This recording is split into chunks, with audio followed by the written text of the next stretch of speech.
স্বর্গের অধিকারে মানুষ বাধা পাবে না, এই তার পণ। তাই কঠিন সন্ধানে অমর হবার মন্ত্র সে শিখে নিয়েছে। এখন একলা বনের মধ্যে সেই মন্ত্র সে সাধনা করে। বনের ধারে ছিল এক কাঠকুড়ুনি মেয়ে। সে মাঝে মাঝে আঁচলে করে তার জন্য ফল নিয়ে আসে, আর পাতার পাত্রে আনে ঝর্ণার জল। ক্রমে তপস্যা এত কঠোর হলো যে ফল সে আর ছোঁয় না, পাখিতে এসে ঠুকরে খেয়ে যায়। আরো কিছুদিন গেল, তখন ঝর্ণার জল পাতার পাত্রেই শুকিয়ে যায়, মুখে ওঠে না। কাঠকুড়ুনি মেয়ে বলে, এখন আমি করব কি?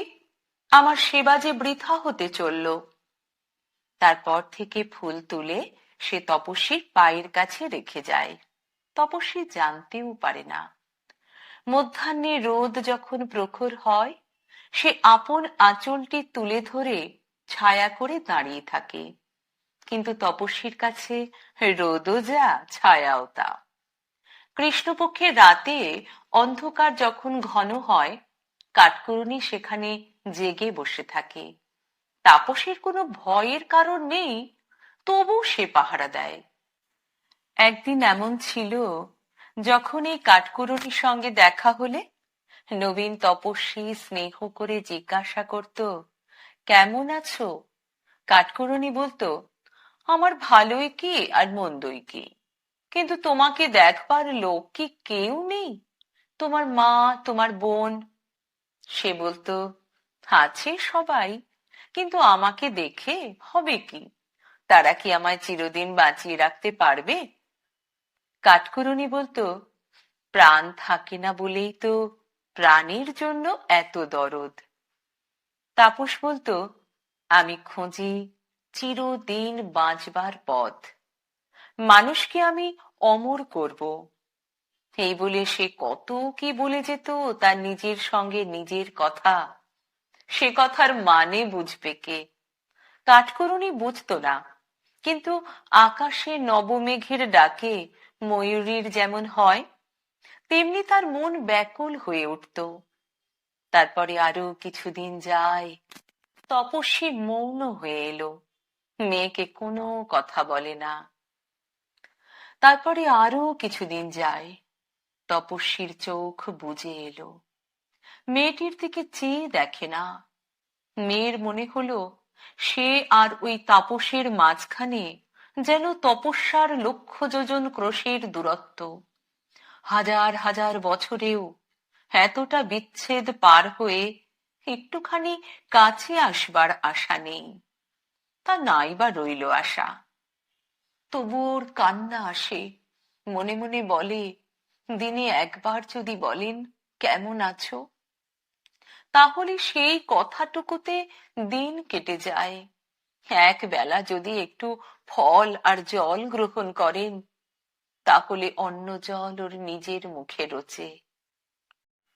এদিকে ইন্দ্রলোকে খবর পৌঁছলো, মানুষ মর্তকে লঙ্ঘন করে স্বর্গ পেতে চায়। এত বড় স্পর্ধা! ইন্দ্র প্রকাশ্যে রাগ দেখালেন, গোপনে ভয় পেলেন।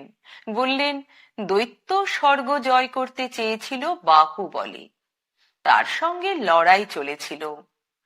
মানুষ স্বর্গ নিতে চায় দুঃখের বলে, তার কাছে কি হার মানতে হবে? মেনকাকে মহেন্দ্র বললেন, যাও তপস্যা ভঙ্গ করোগে। মেনকা বললেন, সুররাজ, স্বর্গের অস্ত্রে মর্তের মানুষকে যদি পরাস্ত করেন, তবে তাতে স্বর্গের পরাভব। মানবের মরণবাণ কি মানবীর হাতে নেই? ইন্দ্র বললেন, সে কথা সত্য। ফাল্গুন মাসে দক্ষিণ হাওয়ার দোলা লাগতেই মর্মরিত মাধবীলতা প্রফুল্ল হয়ে ওঠে।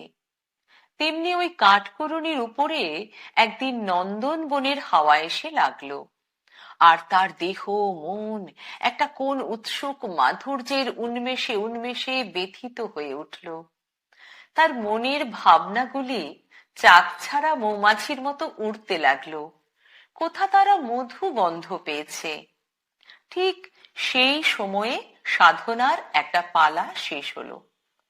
এইবার তাকে যেতে হবে নির্জন গিরিগুহায়। তাই সে চোখ মেলল। সামনে দেখে সেই কাঠকরুণী মেয়েটি খোঁপায় পড়েছে একটি অশোকের মঞ্জরি, আর তার গায়ের কাপড়খানি কুসুম্ভ ফুলে রং করা। যেন তাকে চেনা যায়, অথচ চেনা যায় না। যেন সে এমন একটি জানা সুর, যার পদগুলি মনে পড়ছে না।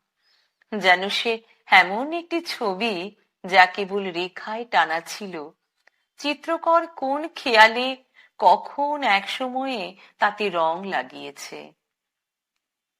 তাপস আসন ছেড়ে উঠল, বললে, আমি দূর দেশে যাব। কাঠকরুণী জিজ্ঞাসা করলে, কেন প্রভু? তপস্বী বললে, তপস্যা সম্পূর্ণ করবার জন্যে। কাঠকরুণী হাত জোড় করে বললে, দর্শনের পুণ্য হতে আমাকে কেন বঞ্চিত করবে? তপস্বী আবার আসনে বসল, অনেকক্ষণ ভাবল, আর কিছু বলল না।